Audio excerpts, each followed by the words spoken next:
parte geral aqui de recursos, eu trouxe só esses 4 pontos aqui, antes de falar dos recursos em espécie, que é a parte mais caível, vamos chamar assim. Tá? O que mais cai é a parte de recursos em espécie. Tá? Mas é importante que vocês saibam isso aí. Até porque algumas das regras que eu vou falar aqui,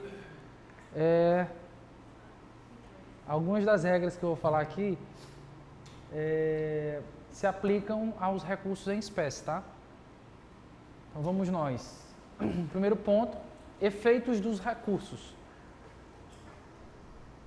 Tem 7 aqui, né? 7 efeitos: devolutivo, translativo, obstativo, substitutivo, regressivo, suspensivo e expansivo.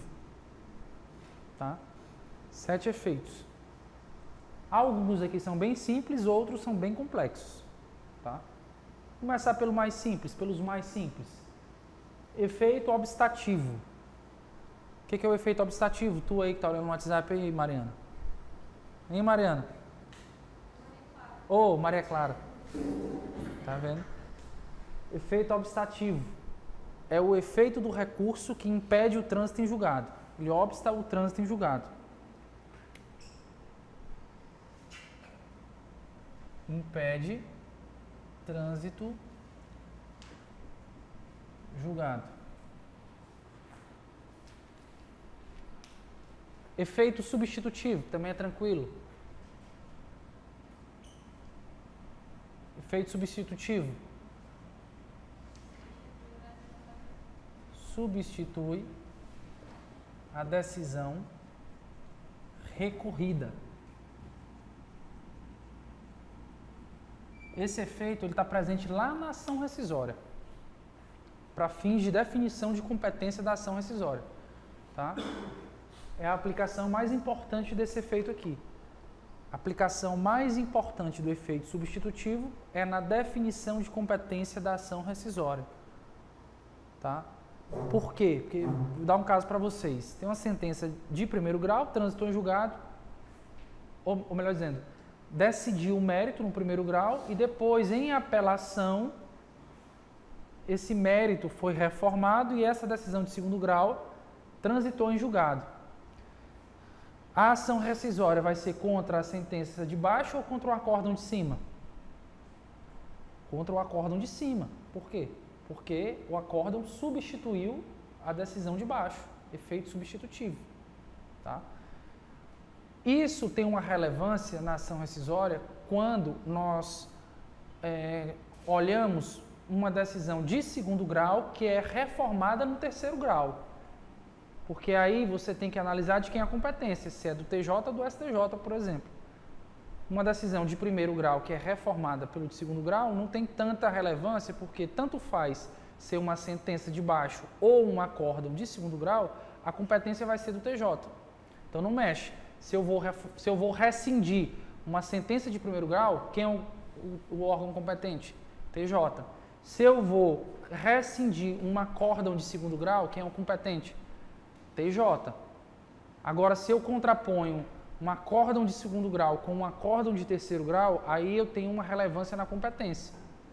Porque se eu tenho um acórdão de segundo grau que foi reformado em terceiro grau, aí eu tenho que olhar para isso aqui. Houve efeito substitutivo desse acórdão de terceiro grau? Se sim, a ação rescisória vai ter que ser interposta lá em cima. Por quê? Porque a decisão que está sendo reformada é a decisão substituta, aquela que substituiu a decisão de baixo. Tá? Então tem essa relevância.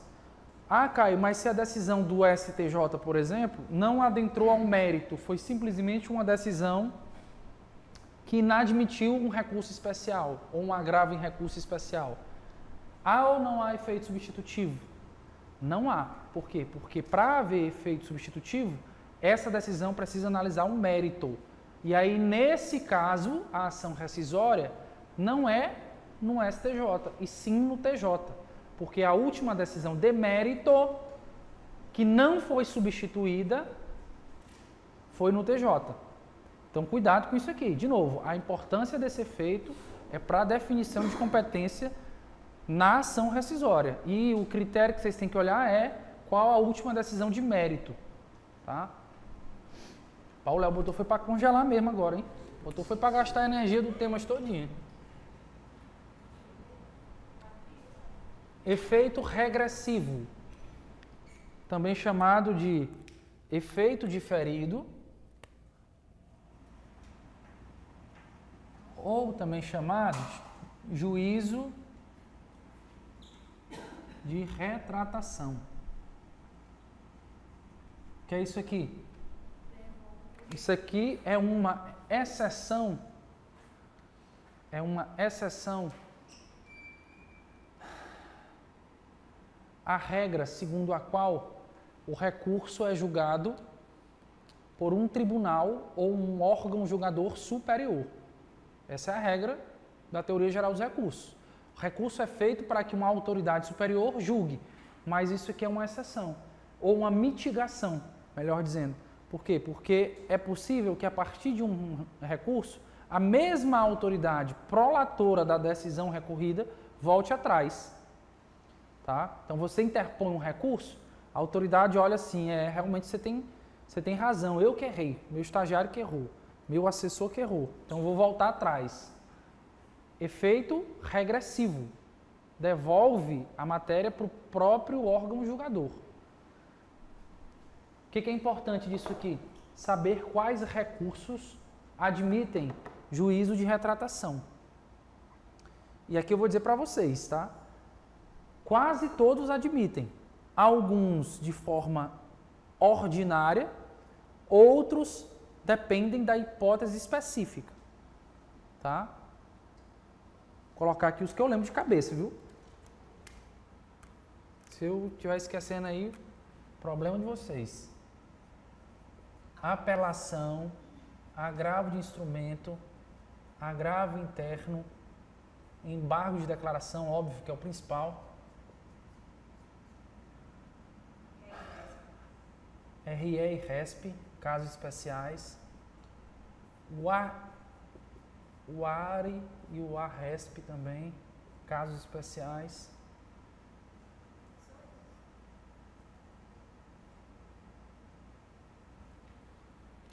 Que eu esteja lembrando são esses. Embargo de declaração é o recurso em que o juízo de retratação é característico. Então, lógico, os embargos de declaração é o próprio órgão prolator que vai integrar sua própria decisão. Então, o juízo de retratação é no próprio embargo de declaração, é ordinariamente previsto para os embargos.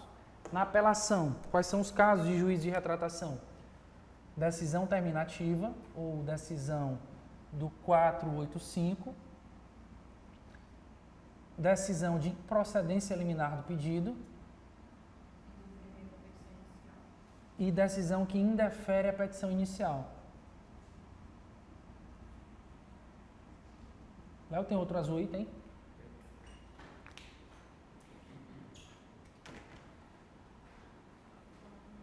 Agravo de instrumento. Aqui também o juízo de retratação é ordinário, para qualquer caso. Vou colocar aqui ordinário aqui, ordinário aqui. Agravo interno, também é ordinário. RE e RESP, quando é que devolve? Quando esse caso aqui, quando a decisão recorrida, contrariar precedentes obrigatórios. Ou, vou colocar assim, decisão recorrida, acho que é o artigo 1040, se eu não me engano.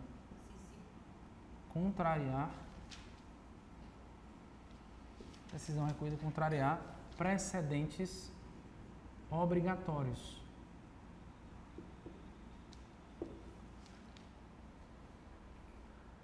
E o ARE e a RESP também, não é? Eu acho que é. Deixa eu dar uma lida aqui.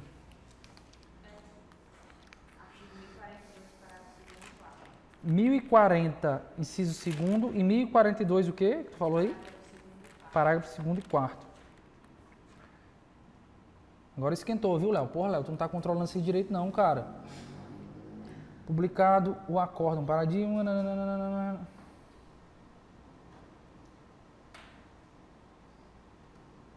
É isso aí.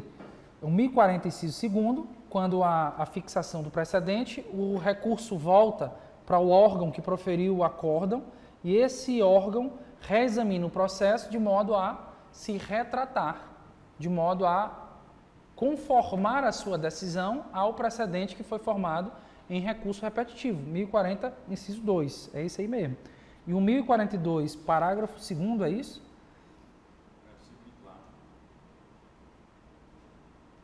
Isso aí, segundo e quarto é o do ARE, ARESP, agravo em recurso extraordinário e ARESP. A petição de agravo será dirigida ao presidente ou vice do tribunal, independente de pagamento de custas, aplicando-se ela o regime de repercussão geral ou recursos repetitivos, inclusive quanto à possibilidade de sobrestamento e de juízo de retratação. Então é isso mesmo, decisão recorrida contrária a precedentes obrigatórios, que é o caso do artigo 1040, inciso 2, e aqui caso do 1042, inciso parágrafo 2º. Então, o juízo de retratação está em um bocado de recurso. Tá? Alguns de forma ordinária, em todos, e alguns em casos especiais. Tá? Poderia até esquematizar melhor isso aqui, puxando duas setas iniciais. Casos ordinários, casos especiais. Casos ordinários é DCL, agravo de instrumento, agravo interno. Casos especiais, apelação, RE, RESP, ARE e ARESP. Porque nesse caso depende de uma situação específica. Pegaram ou não pegaram?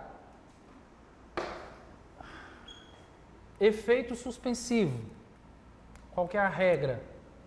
Os recursos têm efeito suspensivo como regra? Sim ou não?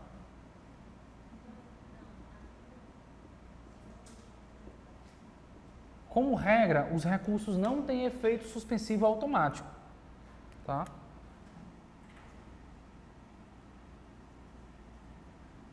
Excepcionalmente, alguns recursos têm efeito suspensivo. Tá? Seja um efeito suspensivo automático, OP legis, ou um efeito suspensivo concedido judicialmente, OP iudicis. OP legis, quem é que tem efeito suspensivo automático? Apelação. Que mais? RE e RESP. Quando? Decisão que contrária a... Ou decisão que... Contra decisão, melhor dizendo, em IRDR. Então, RE e RESP contra decisão em IRDR tem efeito suspensivo automático também.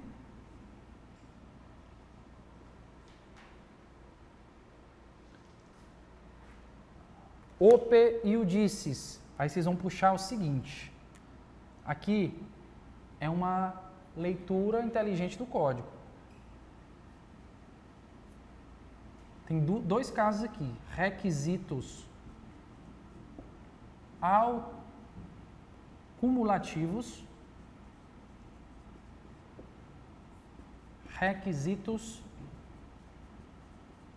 alternativos.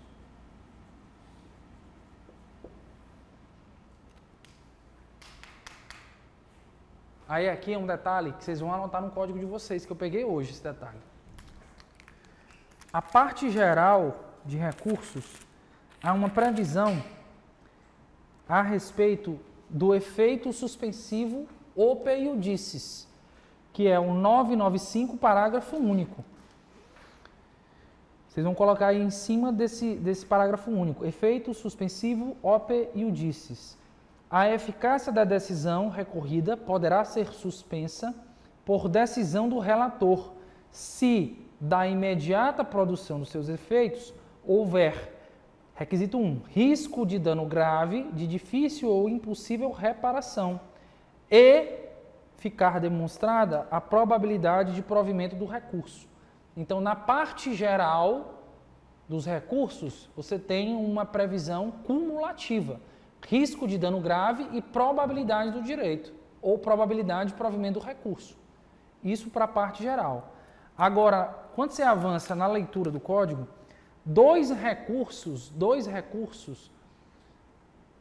têm a concessão de efeito suspensivo operiudices a partir de requisitos alternativos, tá? Quais são esses recursos? Embargos de declaração, vou já ler para vocês, e a apelação contra algumas decisões.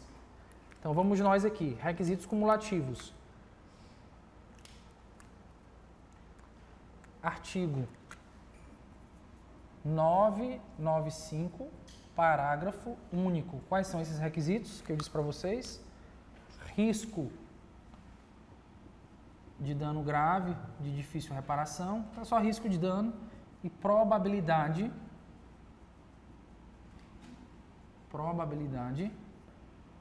de provimento do recurso.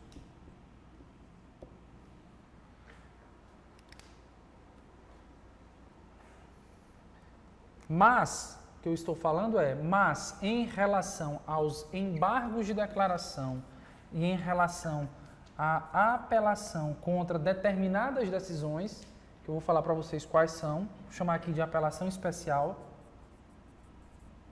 esses requisitos são alternativos.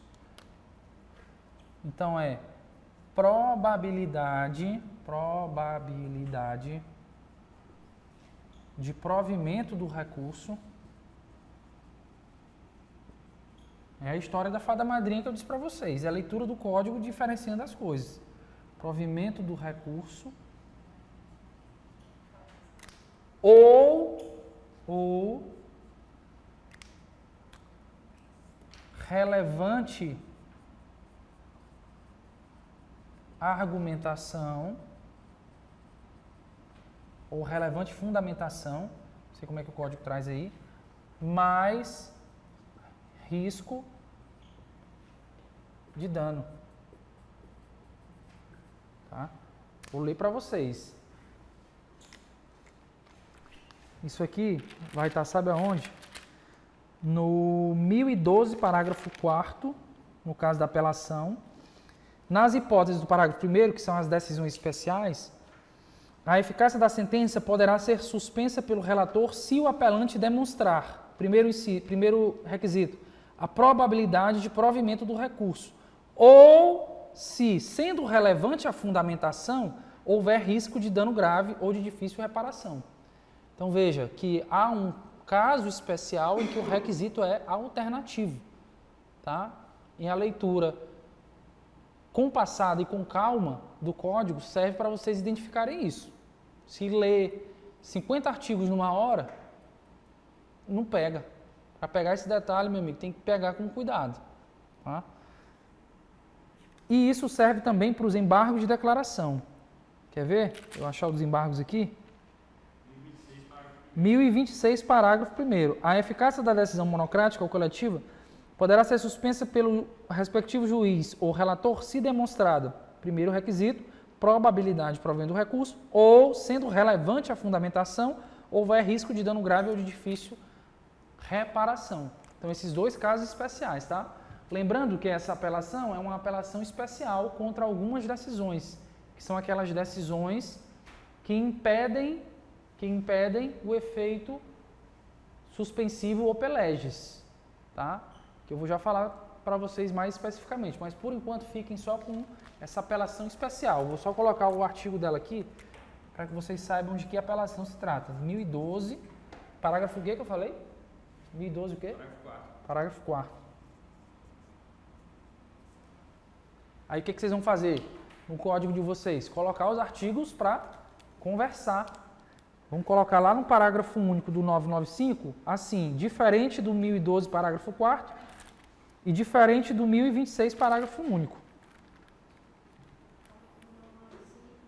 Do 995, parágrafo único, vocês vão colocar diferente do 1012, parágrafo 4º, e diferente do 1026, parágrafo único. E vão circular aí o conectivo é. O conectivo é, tá?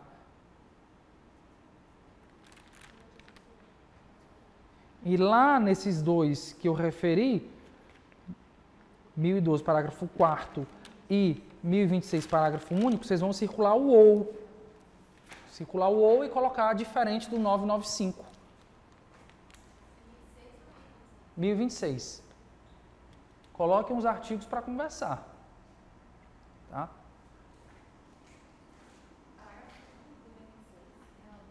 Parágrafo 1º. Pô, vocês estão com código e estão me perguntando, né?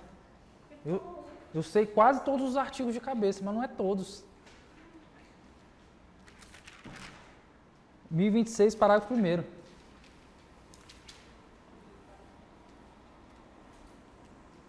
Aí agora vamos para os efeitos mais complexos. Vamos para os efeitos mais complexos. Deixa eu ver qual que eu começo aqui. Vou começar aqui pelo devolutivo, que é mais tranquilo. Entre aspas. Que pode ser em extensão ou em profundidade.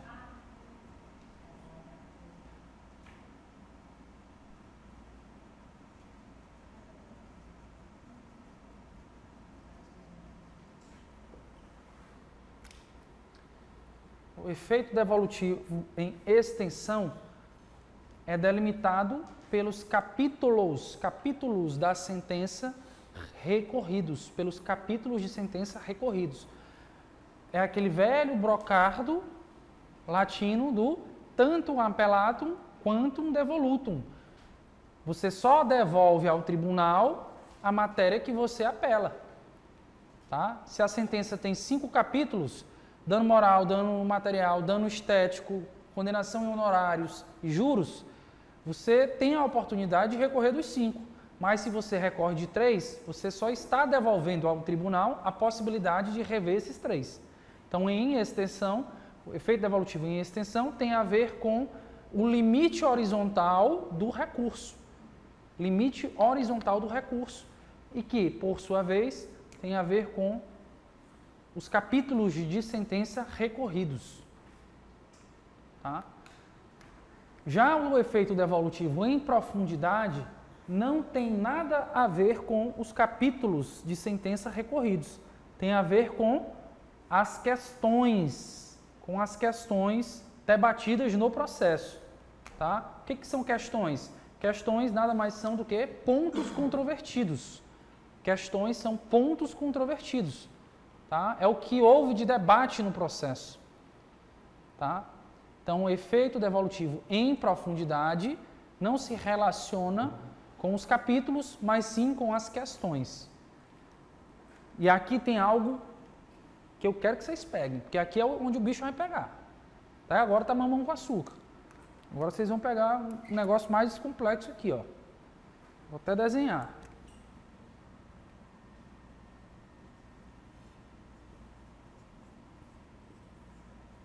Recurso. Como é que eu vou fazer isso aqui?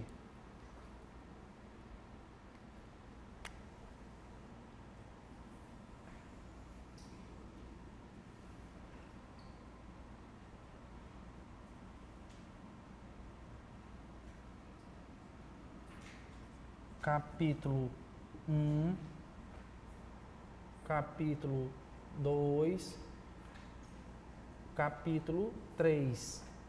Cada capítulo desse recurso tem o que aqui embaixo, na profundidade? Questões. Então, questão 1, questão 2, questão 3. Questão 1, questão 2, questão 3. Parecendo a aula do Dom Barreto, né? Questão 1, questão 2, questão 3. Agora vocês vão aprender isso aqui. Se não aprender, faz o quê? Vocês não pegaram meu slogan ainda não? Depois vocês olham lá no meu Instagram. Capítulo 1, 2 e 3. Preste atenção nisso aqui. Efeito devolutivo do recurso. O efeito devolutivo em extensão, diz respeito ao quê? Diz respeito a essa linha preta. Quais capítulos vão subir para o tribunal? tá? Quais capítulos vão subir para o tribunal. Eu vou até trocar aqui de recurso e vou colocar sentença. Para o exemplo ficar melhor. Tá? As questões se referem aos pontos controvertidos ou aos debates sobre cada capítulo. Ah, você não tem direito a um dano moral porque você não, por exemplo, não comprovou o abalo psíquico. Ou porque esse caso não é um caso de dano moral em re ipsa. Ou você não comprovou nexo de causalidade. Tudo isso é o quê? Questão. Ponto controvertido. O capítulo é o capítulo do dano moral, que eu estou dando um exemplo aqui, capítulo 3. Capítulo 2, dano material. Quais são as questões? Ah, você não juntou uma planilha com o orçamento do prejuízo que você teve. Ah, você não comprovou lucros cessantes. Isso tudo é questão relacionada a esse capítulo. Tá? Sei lá, dano estético. Dano estético, terceiro capítulo. Ah, não houve uma perda de contratos em razão do enfeiamento. Não houve aí um sacrifício patrimonial em razão do dano estético. Uma questão, um ponto controvertido. Outro ponto controvertido. Ah, esse teu dano aí, que tu está alegando ser estético, na verdade é na sola do teu pé. Isso não provoca qualquer alteração da sua imagem atributo ou da imagem externa. Estou inventando aqui, estou inventando até bem. Tá? Isso tudo é o quê? Questão. Questão relacionada a esse capítulo. Tá? Então é isso que eu quero que vocês aprendam. O que é capítulo, o que é questão. Primeiro passo.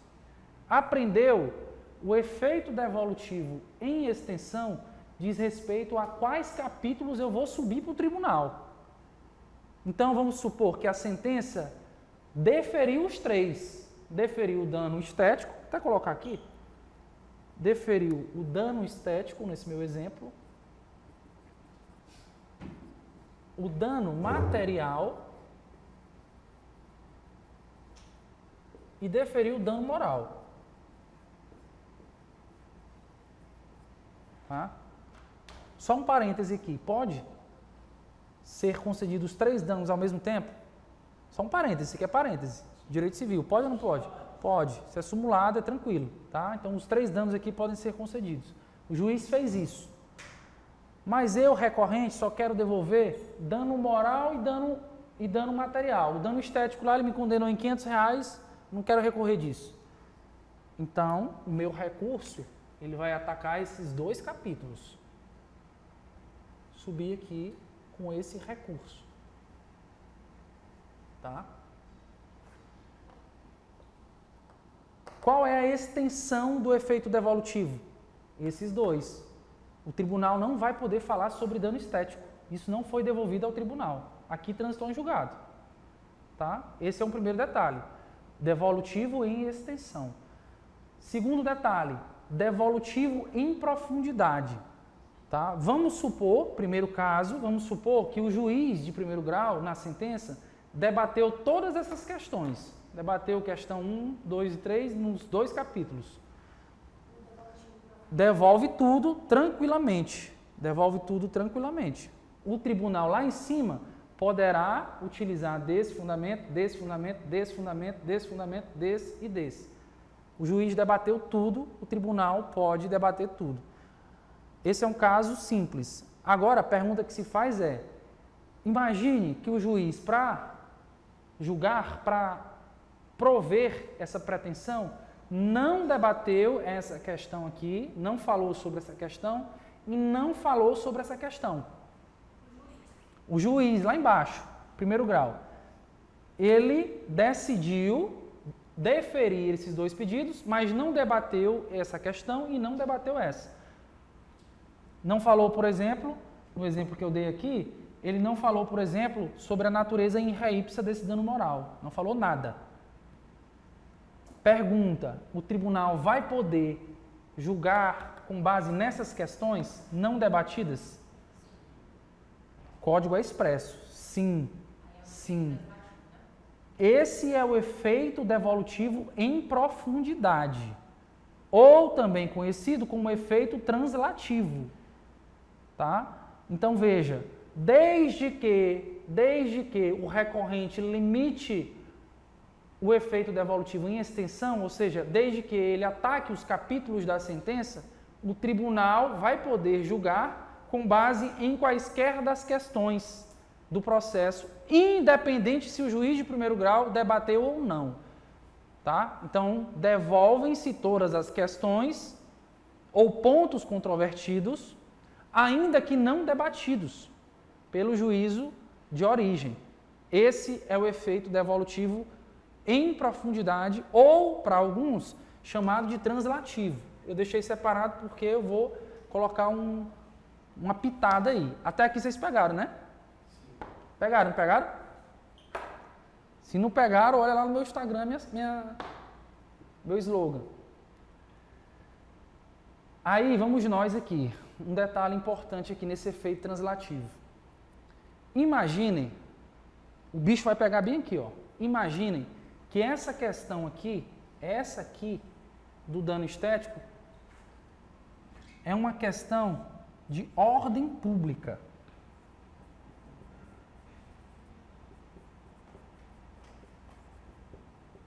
Aí é que o bicho pega. Aqui é que dá nó. Vocês acham que o tribunal lá em cima vai poder julgar aquela questão ali? O que vocês acham? Vamos supor que nesse caso aqui, essa questão aqui se refere à prescrição. O tribunal vai poder julgar isso aqui de ofício.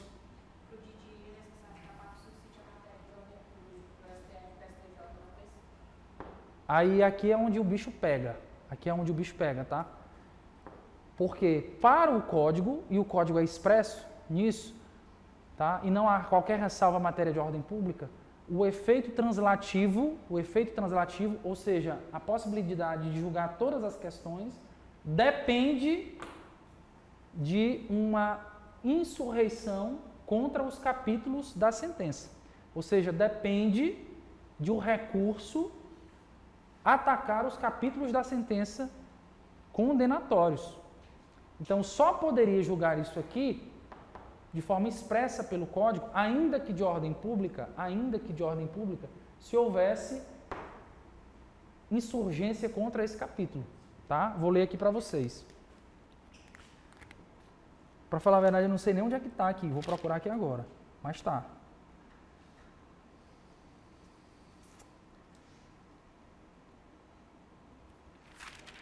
Onde é que ele vai falar aí? Dê um Ctrl F. Hã? Deixa eu ver aqui. 1013.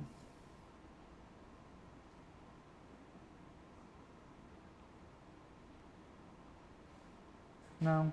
Aí é causa madura.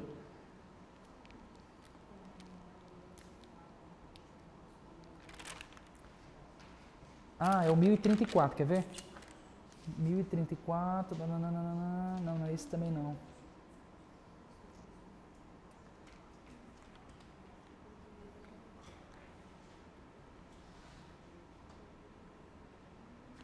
Vocês vão procurar aí. Quem tiver com Google é melhor. Coloquem Ctrl F, coloquem assim, ainda que não decididas, para ver se aparece no Google. Para a gente achar esse artigo.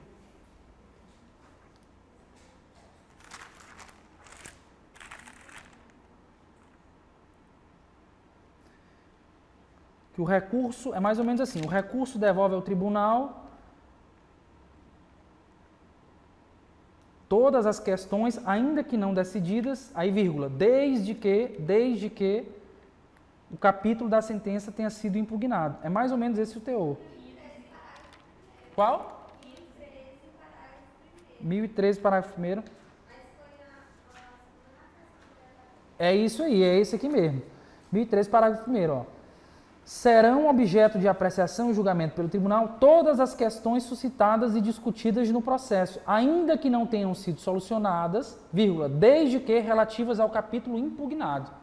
Tá? Então, desde que relativas ao capítulo impugnado. Em cima desse parágrafo primeiro, vocês vão colocar efeito devolutivo em profundidade. Em profundidade não é o parágrafo segundo, não. O primeiro não é dimensão horizontal. Não. Parágrafo primeiro é o efeito devolutivo em profundidade. Todas as questões suscitadas e discutidas no processo. Efeito devolutivo em profundidade. O caput é que é o efeito devolutivo em extensão.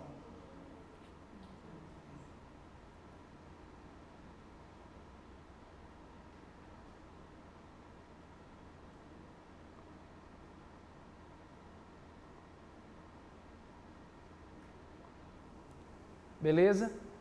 De novo, o ponto problemático é aqui, em relação aos argumentos de ordem pública, tá? Tem prevalecido tanto na doutrina como até na própria jurisprudência do STJ, viu, Fernanda, que é necessária essa impugnação do capítulo para que essa matéria de ordem pública, possa ser cognoscível. Tá? Tu colocou aí STJ e STF, tu tem que me mostrar a referência. Não, pois pode apagar. Pode apagar. Pode. Precisa. E vai cair na prova de vocês, é o teor do código. O próprio código fala, desde que inseridas no recurso, no capítulo da sentença que foi recorrido. Aqui. O primeiro e o segundo falam deixa eu ver aqui. O segundo, ele vai dizer assim: quando o pedido ou defesa tiver mais de um fundamento e o juiz acolher apenas um deles, a apelação deverá ao tribunal o conhecimento dos demais. Aqui também em profundidade. Eu circulei os dois, eu coloquei aqui na minha anotação, eu circulei os dois, parágrafo primeiro e segundo, puxei uma chave e coloquei efeito devolutivo em profundidade, 1 e 2. Em extensão está no caput. A apelação devolverá ao tribunal o conhecimento da matéria impugnada. Isso aqui que é a extensão. Está no caput. Tá? Então é isso aí. O detalhe do translativo que eu coloquei aqui, que para o Didier, inclusive, se confunde o devolutivo em profundidade com o translativo é a mesma coisa, tá? Eu coloquei ele aqui porque ele está mais relacionado com essa ideia de matéria de ordem pública, que as matérias de ordem pública poderiam ser conhecidas de ofício pelo juiz e pelo tribunal, tá certo? Tá certo. Matéria cognoscível de ofício pelo tribunal, ou melhor dizendo, matéria de ordem pública é cognoscível de ofício pelo tribunal, tá? Aí só que tem que passar uma vírgula, desde que o capítulo relativo àquela questão tenha sido impugnado, suscitado.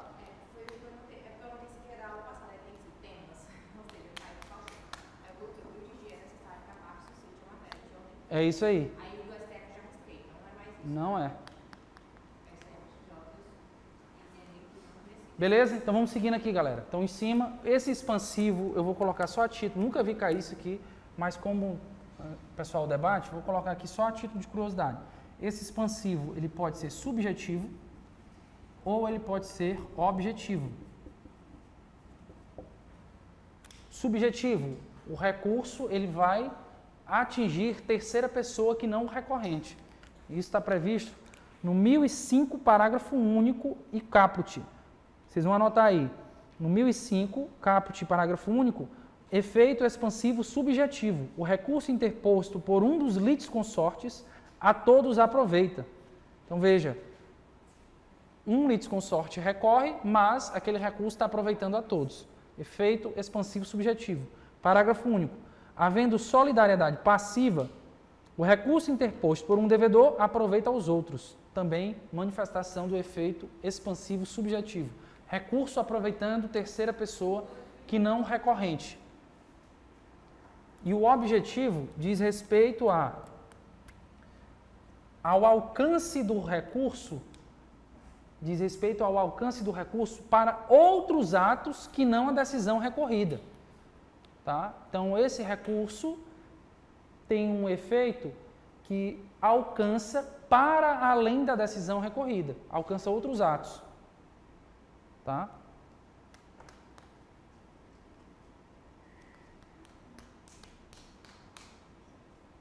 Exemplo, vou dar 2 exemplos para vocês.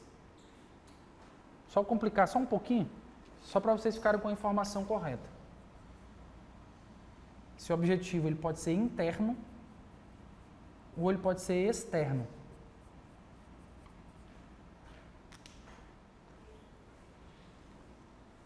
Ele é interno quando os atos atacados para além da decisão recorrida estão dentro do mesmo processo. Ele é externo quando os atos alcançados pelo recurso para além da decisão recorrida estão fora do processo. Tá? Vou dar 2 exemplos para vocês para clarear mais. Quando você recorre de uma sentença, você recorre de quê? Contra o quê? Contra uma sentença, ou melhor dizendo, quando você apela, quando você ingressa com uma apelação, você recorre contra o quê? Contra uma sentença. Tá? Então, o ato recorrido é a sentença. Mas, as decisões não agraváveis no curso do processo poderão também ser recorridas na via da apelação. Tá? Então, você ingressa com uma apelação contra uma sentença e vai acabar atingindo também decisões interlocutórias durante o processo, que aconteceram durante o processo.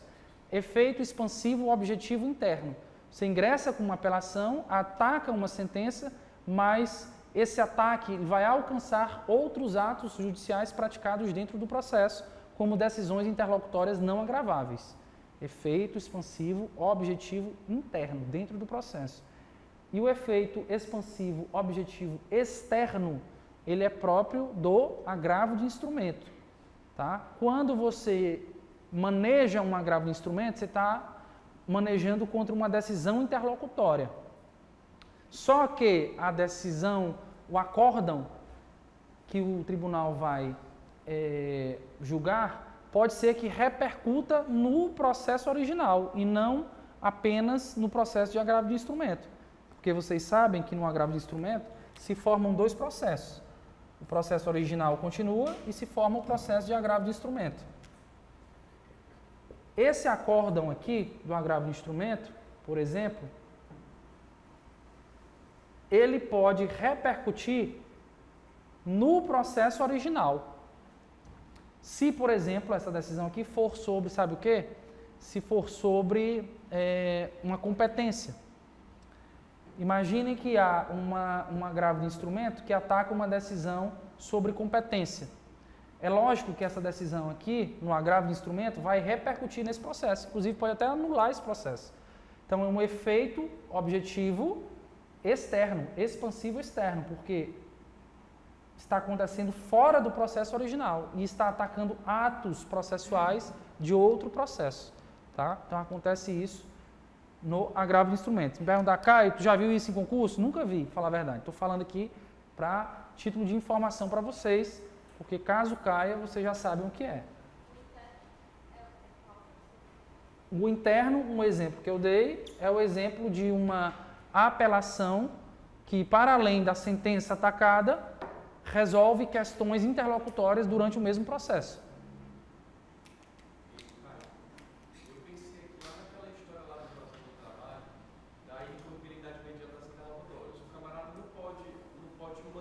Sim, o RO também teria o efeito expansivo, objetivo interno. Tá? Galera, vamos nós. Tempestividade. Aliás, pressupostos recursais. Eu só destaquei 2, mas tem mais. Mas eu vou destacar só esses 2, tá? Tempestividade e preparo. Vou destacar aqui o que para vocês. Deixa eu apagar isso bem aqui.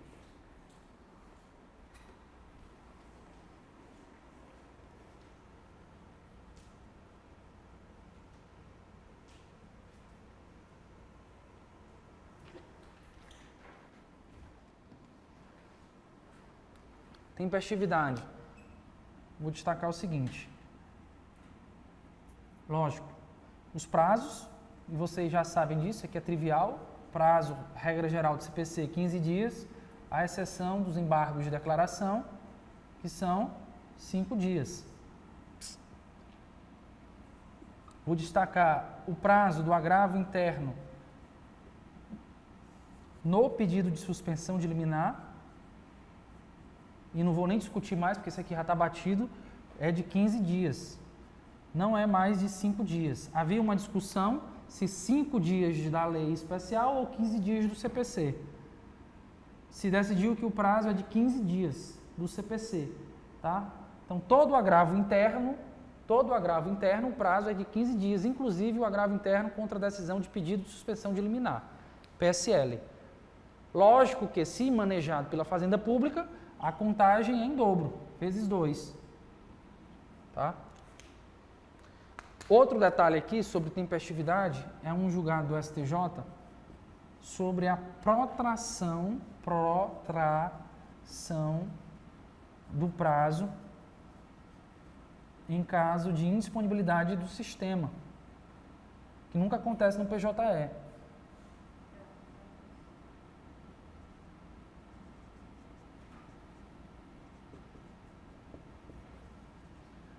Quando é que o prazo protrai? Inclusive, o STJ simplesmente decidiu com base na literalidade do CPC. Só protrai o prazo em caso de indisponibilidade do sistema se a indisponibilidade for no dia de começo do prazo recursal ou no dia de vencimento. Se a indisponibilidade for no meio do prazo recursal, não há protração do prazo. Tá? Então, você tem 15 dias para recorrer. No 7º dia, o PJE caiu. Tu vai ter direito a um dia a mais? Não vai ter. Não há protração de prazo se a indisponibilidade é no meio do curso processual. Tá? Só há protração se a indisponibilidade for no primeiro dia, no começo, ou no dia de vencimento. Tá? Então, opa, botei STJ. Que é STJ. PSL, pedido de suspensão de liminar. Beleza? Então, tempestividade é isso. Preparo. Eu vou colocar duas coisas em relação ao preparo aqui para vocês. Deixa eu ver onde é que eu vou colocar isso aqui. Em relação ao preparo, duas coisas importantes. Insuficiência do preparo. Primeiro, o que é o preparo? O presumindo que vocês sabem. Preparo é o quê? São as custas recursais, pagamento das custas recursais, tá? Fazenda Pública, tem que preparar? Não tem que preparar, Fazenda Pública é isenta, evidentemente, tá? Qual que é a pena da ausência de preparo? Deserção do recurso, Então, se te perguntarem o que é a deserção de um recurso? É a falta de preparo. Tem como consequência o não conhecimento do recurso.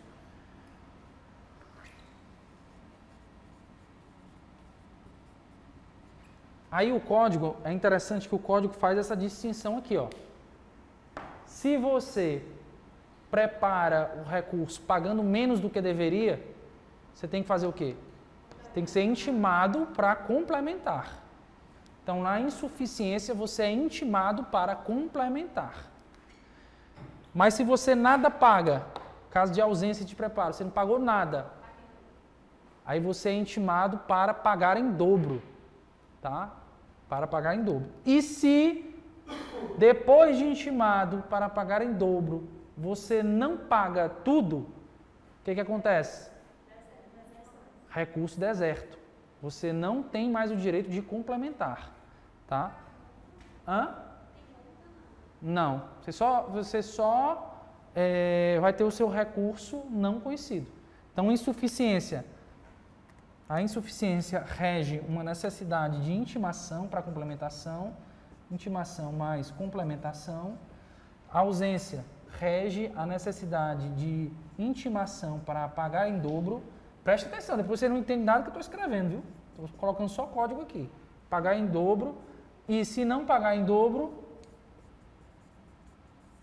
não há mais direito à complementação.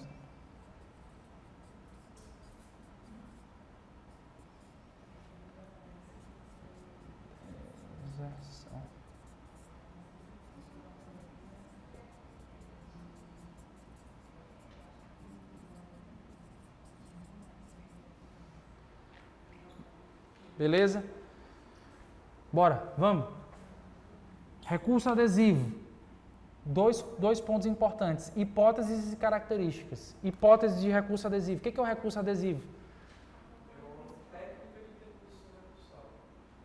Exatamente. É o recurso interposto no prazo para contrarrazões e cuja sorte depende da sorte do recurso principal. Se o recurso principal não for admitido ou não for conhecido, o recurso adesivo também não será. Tá? Então essas são as características do recurso adesivo. Interposto no prazo de contrarrazões e o conhecimento depende do conhecimento principal. Hipóteses. Essa daqui é o único mnemônico que eu aprendi da Lorena. Arerê. Apelação, recurso especial e RESP. O que se salvou da Lorena em 3 anos de aula foi só esse mnemônico. Que é o arerê. Hipóteses de recurso adesivo. Apelação, RE e RESP. Sobre esse último ponto, renúncia ou desistência, eu só quero que vocês saibam o seguinte. A renúncia ou desistência de recurso independe de anuência.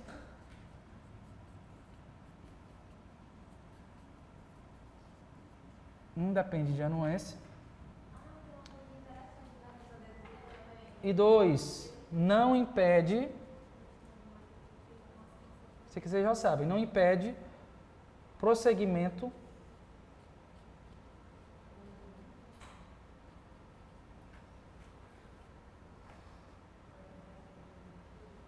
do julgamento de tese repetitiva.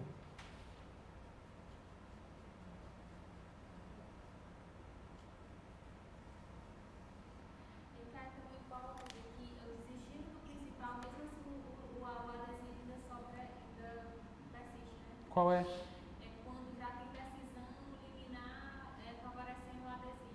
Tem que ser julgado, eu não posso desistir porque eu fui concedido. Não sabia dessa não, o que é julgado é? Foi concedido uma liminar no recurso que tu fala é uma antecipação recursal. No adesivo, a liminar foi deferida. Aí eu pego e fiz, foi deferida para que acabe. Não pode, vai ser obrigado a julgar. Entendi. É um julgado aí, né? Procurei esse julgado aí. Vou colocar aqui para vocês, ó. Hã? Então, adesivo. Pai de cabeça, não sei não. Mas é lá na parte geral. Deve ser lá no 950, alguma coisa assim. Não, é antes ainda.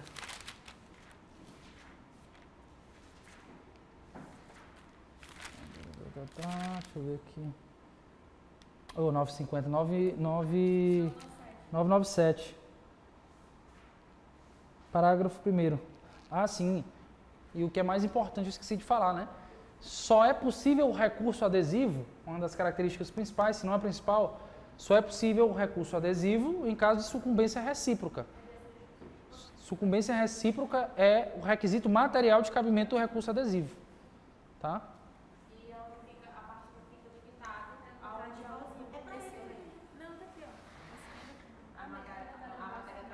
Eita, e é até antigo, viu?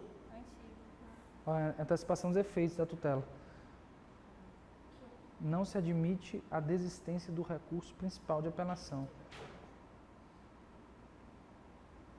Então, na verdade, não é a exceção, Iraci, não é nem a sorte do adesivo. A exceção aí é a necessidade ou desnecessidade de anuência. A exceção aqui.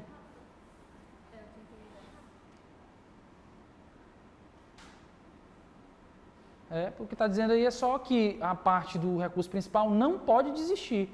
Não está dizendo que em caso de desistência da principal, o adesivo não vai. Como é? Não, mas você tem que ler o que está escrito. O que está escrito? Não, mas preste atenção. O que está escrito, pelo menos que eu li aí, é o seguinte. A parte do recurso principal não pode desistir se houver antecipação da tutela no recurso adesivo. O que está dizendo é isso.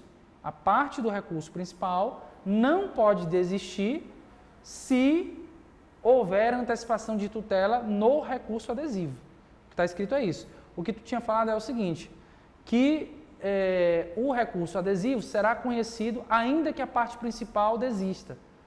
Mas aí ele não vai nem conseguir desistir por esse julgado. Ele não vai conseguir desistir. Então entende direito. O julgado, o que ele está dizendo é, de novo, o que ele está dizendo é que a parte principal, ele vai excepcionar bem aqui, ó. A exceção é aqui. Porque a regra é que a desistência independe de anuência da outra parte. Tá? Aí vamos nós. STJ. Se houver antecipação de tutela no recurso adesivo, o recorrente principal não poderá desistir.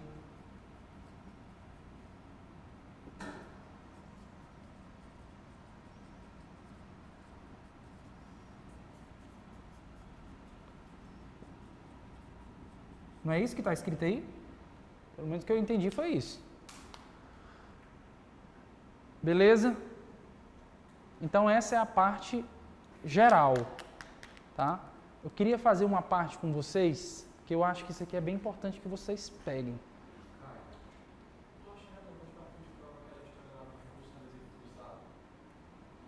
Se cabe ou se não cabe? Eu tinha visto que era possível no caso da RE e do resto, né? Porque o recurso adesivo ele deve ser da mesma natureza do recurso depois. Sim. Mas aí no caso da possibilidade de pré-reclusão de uma questão, você pode ter RESP adesivo e RE e por caso, né? Certo. Aí tu acha que para fim de prova isso é... Mas qual que é a conclusão, me lembra aí? Se pode ou se não pode? Pode. O recurso adesivo cruzado. Se você interpõe um RE e no prazo de contrarrazões eu interponho um RESP cruzado. Isso, um RESP adesivo. Um RESP adesivo. Porque em princípio não tinha que ser a mesma modalidade recursal. E esse RESP, ele vai ter natureza adesiva? Vai. Porque é no prazo das contrarrazões. É interessante essa exceção, viu? Bem interessante. Vou já falar sobre ela. Não sabia, para falar a verdade, viu, Enio? Se eu não me engano, cara, quem traz isso é o Didier. Ele coloca lá no exemplo, para evitar uma injustiça por conta de uma preclusão de uma matéria que não pode mais ser discutida, né, para evitar que essa matéria não possa ser suscitada. Ó, o que o Enio está trazendo aqui, é bom que a gente coloca para todo mundo, é o seguinte, esses recursos que podem ser passíveis de adesivação, eles devem, como regra, ostentar a mesma natureza. Então, você entra com apelação, eu posso entrar com apelação adesiva, no prazo de contrarrazões. Você entra com RE, eu posso adesivar o teu RE com outro RE. Essa é a regra, tá? O que o Enio está trazendo é a possibilidade de um recurso adesivo cruzado, tá? Aí o que acontece? Você entra com RE, no prazo de contrarrazões, ao invés de adesivar com RE, você entra com RESP. Por quê? Porque nesse caso é possível o manejo dos dois recursos, RE e RESP. Tá? Uma única decisão, ó, é porque é isso aqui, ó. Esse recurso adesivo cruzado,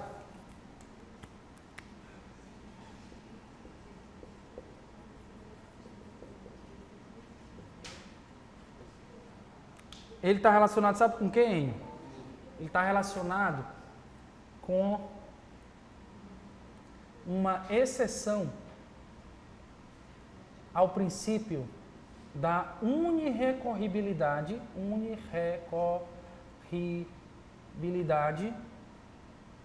dos recursos, ou das decisões, melhor dizendo.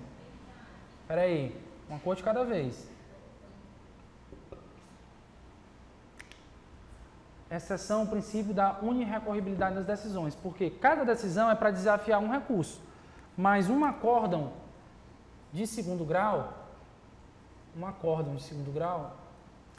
depois de esgotada a instância, ele vai desafiar o RE e o RESP. Tá? Então veja, se eu posso ingressar com dois recursos, eu abro a possibilidade de uma parte entrar com RE e a outra parte entrar com RESP. caso esse acórdão de segundo grau aqui seja um acórdão de parcial provimento ou um acórdão de sucumbência recíproca.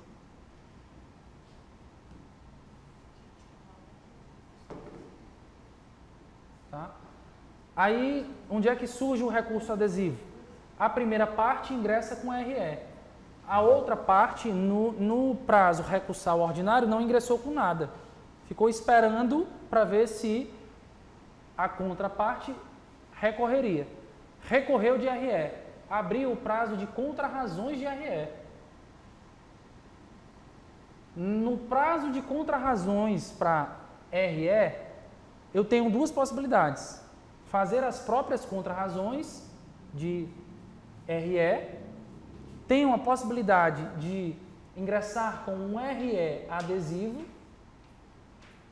E a terceira possibilidade, que é a que o Enio trouxe, é de entrar com um RESP adesivo. E esse RESP adesivo é que seria um RESP adesivo cruzado, ou um recurso adesivo cruzado. Por quê? Porque eu estou adesivando um RE com um RESP. Tá? E segundo o que o Enio traz da doutrina do Didier, isso é possível. Tá? Tem um lugar também que ele admite o recurso adesivo no processo de reconvenção. Fala assim, não é exigido para a interposição de recurso adesivo que a sucumbência recíproca ocorra no mesmo nível, devendo aquela ser aferida a partir da análise do julgamento em seu conjunto. Interessante também isso aí. Interessante. O recurso adesivo, mesmo sendo ele impugnar o resultado da reconvenção.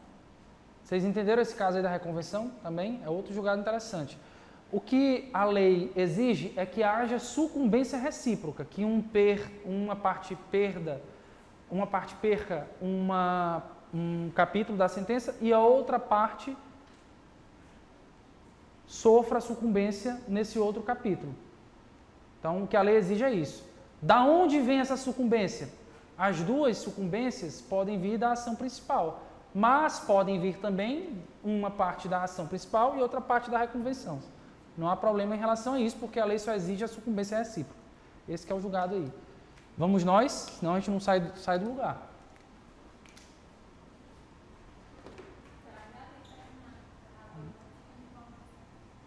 Já está tonta, ainda não vai, agora que vai ficar tonta mesmo.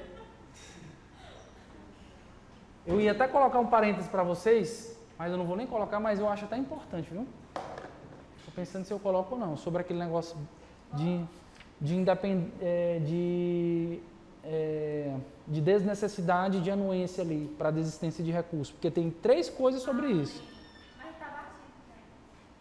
Tu não sabe nem o que eu vou falar, como é que está batido. E o que é? Diz aí. Desistência de ação, que tem prazos específicos, e possibilidade de alteração de pedido ou causa de pedir. Mas não vou mexer nisso aí não, senão ela vai bagunçar demais. Vamos para frente.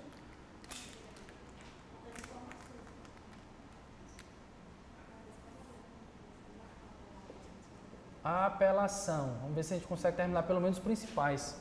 Tem 45 minutos.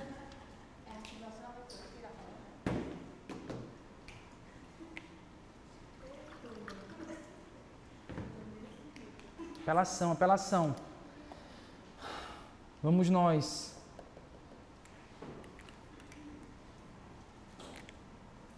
Ei, Jadiel, hoje tu vai ter que fazer o fogo, viu?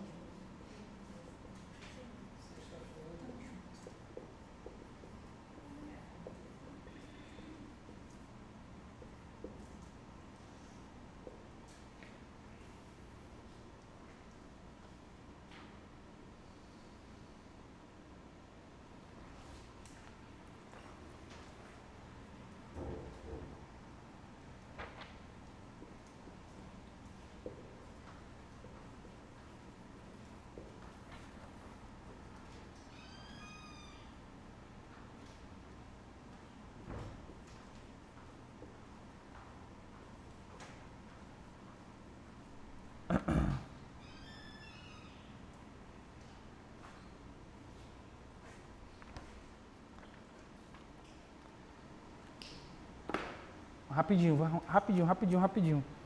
Cabimento da apelação. Obviamente, como regra, sentença. mas é possível apelação contra a decisão interlocutória. Essa decisão interlocutória, que eu só vou focar nela, porque contra a sentença é tranquilo, contra a decisão interlocutória, vocês têm que saber o seguinte. Primeiro caso, decisão interlocutória não agravável.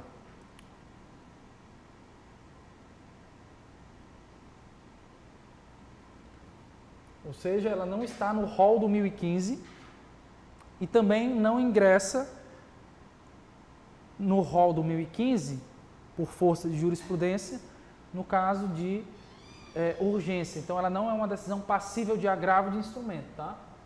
Aqui há uma previsão específica sobre isso no 1009, parágrafo 1º.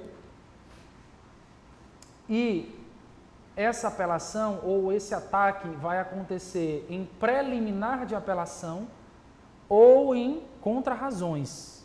Preliminar de apelação ou em contrarrazões. Ou seja, decisão interlocutória não agravável é impugnável em preliminar de apelação ou em contrarrazões de apelação. Tá? Artigo 1009, parágrafo 1º aqui, Maria. Outra possibilidade. Existe a possibilidade de decisão interlocutória agravável, em tese agravável, ser desafiada numa apelação? Exemplo, uma tutela provisória. É agravável ou não é agravável? Tutela provisória. Tutela provisória, meu povo. Uma liminar. Desafia ou não desafia agravo de instrumento? Desafia, como regra. Mas, se essa liminar é deferida na sentença, aí ela desafia a apelação. Tá? Então, é possível que decisão interlocutória de tutela provisória seja desafiada numa apelação se deferida em sentença.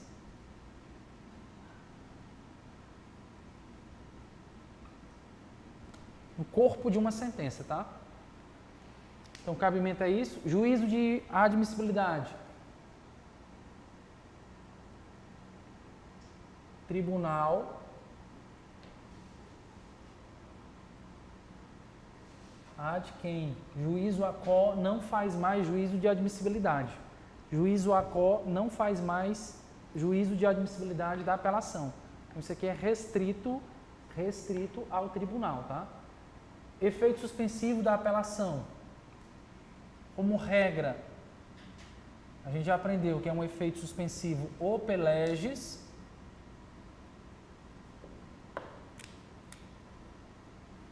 Tem vermelho aí, tem não?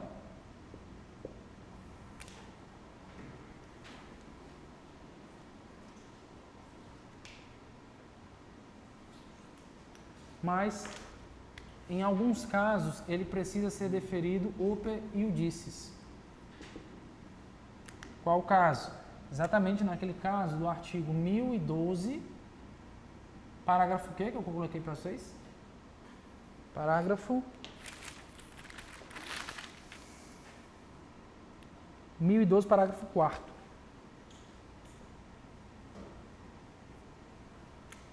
Isso aqui eu quero me demorar um pouquinho com vocês. Veja só, como regra, a apelação tem efeito suspensivo. Ou seja, a sentença recorrida não tem eficácia se pender a apelação. Trocando em outras palavras, é isso. Se a apelação tem efeito suspensivo, enquanto pender a apelação, a sentença não tem eficácia. Não é passível de execução provisória. Tá? Essa é a regra.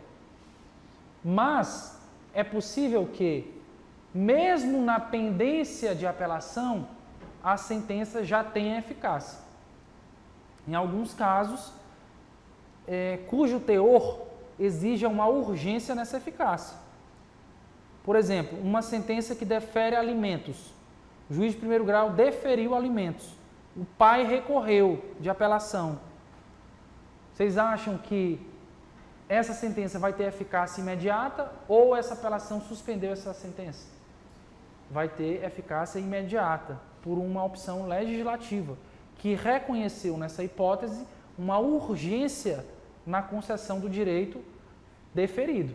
Tá? E aí é onde o parágrafo 1º do 1012 elenca as hipóteses em que a sentença tem eficácia imediata. Isso aí vocês vão ter que decorar, tá? Isso é importante. Quais são as hipóteses em que a sentença tem eficácia imediata? Ou, em outras palavras, quais são as hipóteses em que a apelação não tem efeito suspensivo ou peleges? Tá? Aí está lá, decisão que homologa divisão ou demarcação de terras, que condena a pagar alimentos, que extingue sem resolução do mérito ou julga improcedentes embargos do executado, que julga procedente pedido de instituição de arbitragem, que confirma, concede, revoga tutela provisória e aquela que decreta a interdição. São 6 casos de 6 sentenças que possuem eficácia imediata. Não tem jeito, tem que decorar. O que eu quero que vocês façam aí de observação nesse parágrafo 1º é o seguinte, tá? Vocês vão colocar primeiro aí, né, uma chave nesses incisos, se couber de alguma forma, e vão colocar a apelação, ou só AP, né, se couber aí, efeito meramente devolutivo, sentença com eficácia imediata, 2 pontos, execução provisória. Então, todas essas sentenças são passíveis de execução provisória. E a prova pode cobrar de 3 formas. Ela pode perguntar quais são as sentenças, lógico, dentro de um contexto, quais são as sentenças que têm eficácia imediata, é uma forma de dizer isso. 2, quais são os casos de apelação com efeito meramente devolutivo, mesma coisa. E 3, quais são as sentenças passíveis de execução provisória, a mesma coisa. 3 formas de dizer a mesma coisa. Tá? E todas essas formas estão no parágrafo 1º do 1012. Vocês vão ter que decorar aí, tá? Aí não tem jeito. A exceção da apelação, que ela não vai ser open leges, vai ser open judice, é só essa aí, né? Só essas aqui. Do parágrafo 4. Do parágrafo 1º, que se refere ao 1º. Exatamente. Teoria da causa madura. O que é isso aqui? 1013, parágrafo 3º e 4º. Artigo 1013, parágrafos 3º e 4º. Basicamente, é a possibilidade de o tribunal julgar o mérito da causa, se ela estiver em condições de imediato julgamento, em alguns casos especiais que o Código traz. Que casos são esses? Que é isso que vai cair, que vocês precisam saber. Então, teoria da causa madura. Vou colocar aqui, ó, requisitos. Requisitos. Processo. Em condições de imediato julgamento.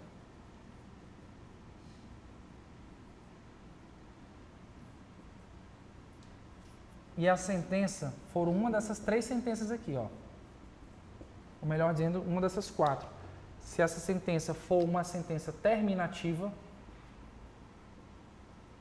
ou seja, uma sentença proferida com base no 485, se essa sentença for uma sentença nula, ou se essa sentença for uma sentença omissa. Tá? Então veja, se a sentença for nula, omissa ou terminativa, e o processo estiver em condições de imediato julgamento, o tribunal poderá afastar essa nulidade, afastar esse vício processual e julgar de logo o mérito. Ele não vai devolver o tribunal para o juiz de 1º grau. Então, ele resolve a parte processual formal e julga desde logo o mérito.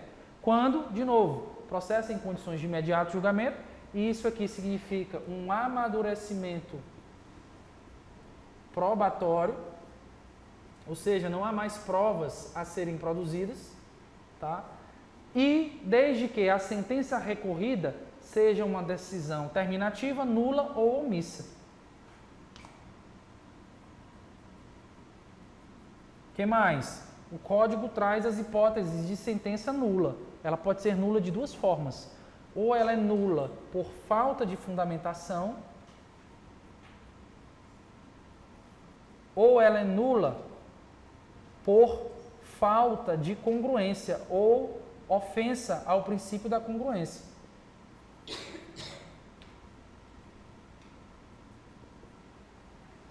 O que é o princípio da congruência? É o princípio que delimita o escopo de atuação judicial. É o princípio que delimita o quanto que o juiz pode decidir. Ele pode decidir nos limites do pedido e da causa de pedir. Se ele decide para mais, ultra petita. Se decide para menos, citra petita. Se decide algo fora do que foi pedido, extra petita. Então, uma decisão que é citra, extra ou ultra petita, ela é nula e passível de julgamento pelo tribunal na aplicação da causa madura, tá? Sabe outra decisão que outra sentença que é passível de aplicação da causa madura? A decisão que reconhece prescrição e decadência.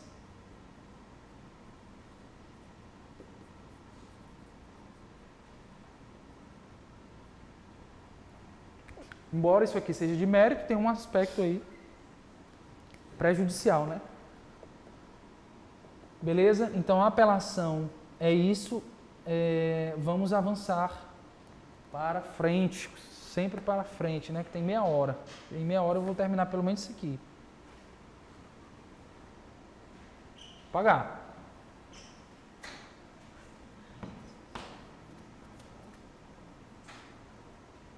Teu menino está sozinho? Vou nem dizer o que ele está fazendo.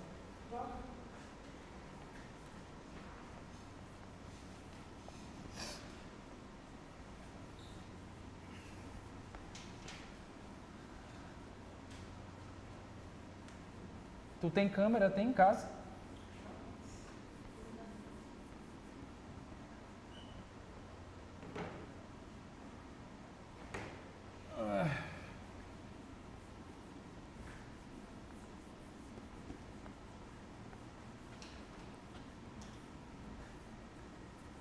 Eita, agora tem que dar uma acelerada boa mesmo, viu? Vou escolher logo aqui.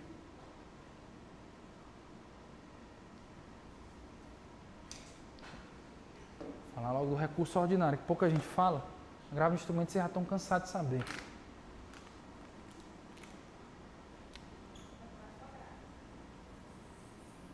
São menos artigos. Eu vou falar dele também, vai dar tempo. Recurso ordinário.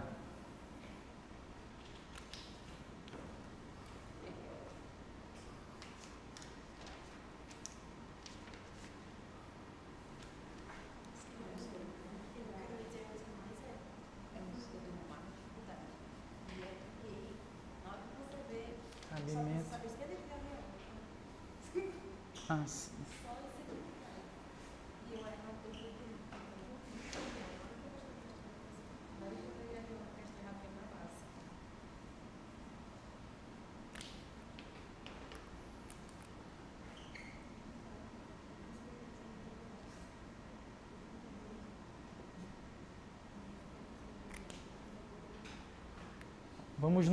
Vamos nós aqui no recurso ordinário, rapidinho.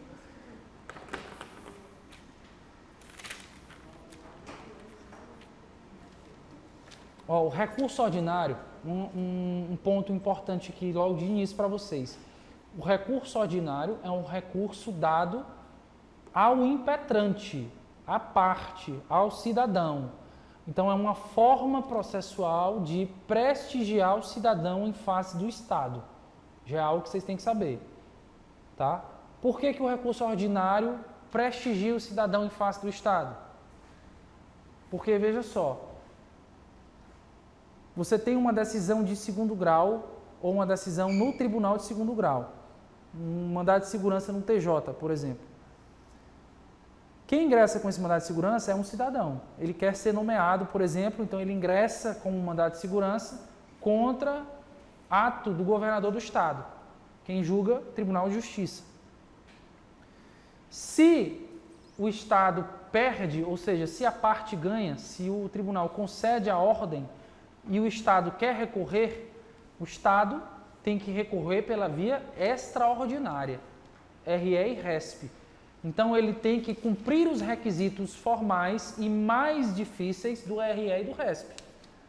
Agora, se o impetrante perde, ou seja, se o Estado ganha, o impetrante perde, esse impetrante não está obrigado a cumprir os requisitos do RE e do RESP, porque ele pode ingressar com um RO, recurso ordinário, cuja hipótese de cabimento é livre, não é vinculada, não há uma restrição quanto às hipóteses de cabimento como há no RE e RESP. O recurso ordinário é como se fosse uma apelação ao Tribunal Superior. É uma apelação que é dirigida contra uma decisão de segundo grau para o tribunal de terceiro grau. Tá? Então, veja, por isso é que se diz que é um recurso para prestigiar o cidadão em face do Estado, já que é muito mais fácil se recorrer pela via do RO do que pela via do RE e RESP. Se o Estado perde, RE e RESP, mais difícil, tem que demonstrar repercussão geral, tem que demonstrar hipótese de cabimento do RE e do RESP. Se o cidadão perde, RO, não tem fundamentação vinculada. Tá? Então veja que é uma manifestação processual de um exercício de direito à cidadania e de um exercício de direito de petição também do próprio cidadão. Tá? Então esse é um ponto interessante. Agora, o cabimento, que é o que eu quero que vocês peguem aí, vocês vão lá para o código, para o 1027. Tá? Aqui é um estudo de código que eu vou fazer com vocês. O cabimento do RO, ele pode ser no STF ou no STJ. Em ambos os casos, como eu falei, ele só cabe se a decisão for contrária ao cidadão, ou seja, se for uma decisão denegatória. Então, em ambos os casos, a decisão de segunda instância é uma decisão denegatória. Tá? No STF, essa decisão denegatória pode ser no mandado de segurança, num habeas data ou no mandado de injunção. No STJ, essa decisão de segundo grau denegatória é no mandado de segurança. Já é um ponto aí de código que vocês vão pegar, de pegadinha, tá? Então não cabe RO para o STJ se houver uma decisão denegatória no habeas data. Não há essa previsão constitucional. A habeas data é RO para o STF. Tá? E uma segunda hipótese especial no STJ, essa daqui é bem especial, é daquelas causas internacionais. E tem um detalhe que o MS, o HD e o MI são decididos em uma instância constitucionais superiores para ser julgados. Ah, no STF, verdade. Internacional é do TJ e TRF. Já eu pontuo isso daí. A segunda hipótese no STJ são as causas internacionais em que figura Estado estrangeiro ou organismo internacional contra município ou pessoa residente no país, tá? Essa é a segunda hipótese de cabimento do RO no STJ. Aqui é interessante por quê? Porque quem julga isso aqui originariamente não é o TRF. Quem julga isso aqui é um juiz de primeiro grau, juiz federal de primeiro grau, tá? Então a Justiça Federal de primeiro grau julga essa causa de forma originária. Então o Paraguai ingressa contra um município de Foz do Iguaçu. Então tem um estado estrangeiro com um município brasileiro. Quem julga? Justiça Federal de primeiro grau. Tá? E o recurso dessa decisão é um RO para o STJ. Então, sai do ureia seca do juiz de primeiro grau direto para o STJ. Tá? E mais, esse juiz de primeiro grau, ureia seca, que proferir uma decisão interlocutória, terá a sua decisão interlocutória desafiada em agravo de instrumento, dirigido também ao STJ. Tá? Então, não vai para o TRF. É interessante isso, não passa pelo TRF a apreciação dessa cognição do juiz de primeiro grau, seja sentença, seja decisão interlocutória. Se for uma sentença, desafia a RO para o STJ. Se for uma decisão interlocutória, desafia agravo de instrumento também para o STJ. Tá? Causa bem interessante. Um detalhe aqui nessa primeira hipótese do STF é que esse mandado de segurança, habeas data e mandado de injunção, eles precisam ser decididos em única instância por tribunais superiores.